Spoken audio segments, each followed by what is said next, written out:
Hello everyone and welcome back to our channel. Well, today is my off, kaya lalabas naman po tayo. But I'm not alone. Kasama ko po yung isang vlogger dito. His name is Mga Kahampas Lupa. Yan po ang kanyang channel. Kaya samahan nyo kami and maghahanap tayo ng gagawin sa labas. Kakain o mamimili. Kaya, bye!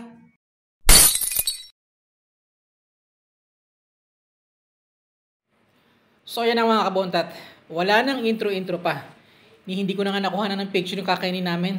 Well anyway, ayan ang sa harapan nyo. White rice ang in-order namin with half size of fried chicken. Well, kompleto to. Meron din kaming chicken with sauce, with salad, everything kompleto. Kaya ito, nilantakan na namin. Tara, kain tayo. Ayan. May onion pa. Ito yung pampagana eh. Kailangan may anghang. Well, anyway, lahat to maanghang. Sige, banat.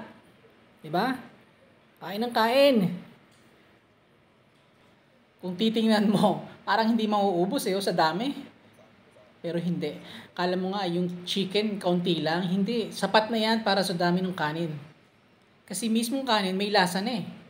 May spices na, kumbaga. Kaya malasa. Kaya masarap talagang kainin. Ito nga pala kung tawagin natin to mga kabondat. Ito yung tinatawag na kabsa. Arabic food, kabsa. Well, may kanya-kanya silang way paano lutuin ang kabsa, pero ito sa restaurant na ito, first time namin kumain. Well, balita nila kasi na talagang masarap. So, nag-try kami dalawa ng kasama ko, si Kampas Lupa. Well, successful talaga. Hindi kami nagkamali ng pagpili. Talagang masarap. Mamaya makikita mo, yung kulay ng rice namin, iba na. Hindi lang puti. Nag-try din kami ng ibang kulay. Well, ibang kulay, meaning iba ang lasa. Ayan may sauce pa. Yan yung sauce na minsan ginagamit natin sa biryani. Chicken biryani. Parang, parang durog na talong yan. May kasamang, basta masarap. Nakita mo, may kanin na, may tinapay pa. Kubos. Kubos kung tawagin. Arabic bread. Ayan nakita nyo? Kanina puting rice, ngayon dilaw naman. Marahil ito yung ginagamit sa chicken biryani. I don't know, pero talaga namang napakasarap. Ayan, more onion pa. The more naman spicy, talagang, naku. Try nyo to minsan mga kabondat. Talaga namang masisiyahan kayo.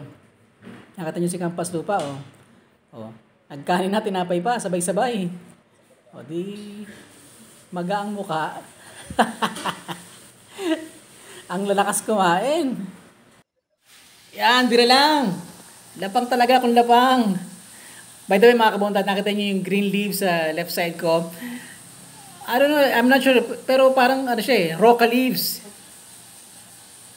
Hindi naman siya, pero masarap Masarap yung gulay na to. Ayan, nakita niyo. Hindi lang white, yellow. Meron pa tayong red rice. Well, sabi nung waiter sa amin, chili rice to. Sabi nila, okay lang. So, di try ka ako natin. Tingnan natin kung anong lasa. At ayun nga, talaga namang spicy siya. Actually, pangatlong kanin na namin to, di ba? May white, may yellow, then ito red naman. Talaga namang, ang hirap tingnan kung paano mauubos. Pero, isa lang ang sigurado, puro sa tiyan namin ang punta. Kaya, sulit yung araw ng pagdadiet dahil sa araw na yan, talaga namang nagpakabusog kami. Eka nga mga kabondat, ito yung tinatawag nating cheat day. Well, actually, araw-araw cheat day kami. Mga sinungaling to, kunwari nagda-diet pero kapanin lang. Nakita nyo mga namamaga mukha namin, di ba? Kaya mga kabondat, ang salitang diet or diet itself ay masarap gawin dahil healthy yan sa ating lifestyle. But masarap din kumain. At syempre, mas masarap kumain kung day off mo at gusto mo yung kinakain mo. Tama po ba mga kabondat? Kaya eto, piliting ubusin. Sayang, dahil another week na naman nalilipas bago natin makain ulit ang ating mga favorite food. But on this portion, medyo naglaylo na. Dahil nakaramdam na kami nakabusugan Aminado kami sa isa't isa ni Kampas Lupa na grabe, over na talaga yung nakain namin. But syempre, hindi namin pwedeng sayangin ang pagkain. Di po ba? Ayan. Sige lang. Kain lang ng kain. hanggat may pagkain sa mesa. But anyway, mga kabondat, I just want to say thank you so much for joining us. Kahit papano, in every week, in every off, nagkakasama tayo. By the way, ang plans for next week ay mag-iisda naman kami. Like fish biryani, anything that is made out of fish, at iwas muna tayo sa meat or anything that is meat. Mag-iisda muna tayo. Seafood. Mga kabondat, thank you so much for joining us and see you in our next vlog. Bye-bye!